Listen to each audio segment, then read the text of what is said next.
Welcome back to the Sports News Analysis YouTube channel. My name is Mike. I'm continuing my Week 7 previews and analysis.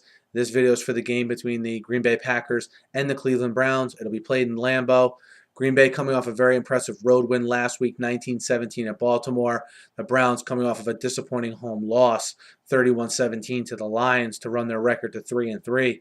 And you look at the Browns, that Brian Hoyer injury, I think we're obviously going to look back at that point in the season and really lament the loss of Brian Hoyer based on how we saw Brandon Weeden come out in his first game back as the starter here. And all they have other than Brandon Weeden is Jason Campbell. I don't look for them to make a move at the quarterback position. So it's on Weeden to either put up or shut up at this point. And he had a very subpar second half in the game last week is when you really saw the Lions extend that lead. Brandon Weeden has to do a couple things better, in my opinion. One is get rid of the football, not patting the ball so much, questioning where he's going to throw it. He needs to get Jordan Cameron involved. Jordan Cameron's targets go way down when Brandon Weeden's the quarterback. They need to get back to getting Gordon and Cameron involved. That's what made them dynamic there for that couple-week stretch with Hoyer. I think what's really going to hurt Weeden is that they don't really have too much of a running game. With Hoyer, that seemed to be less of a problem. But Weeden, I think it's a huge problem.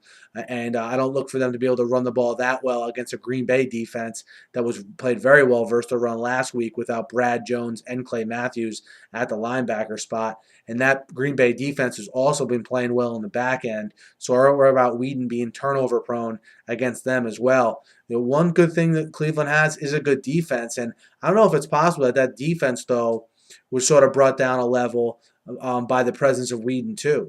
Maybe it's a team-wide effect because that defense was vulnerable in a lot of spots last week that Green Bay is good in.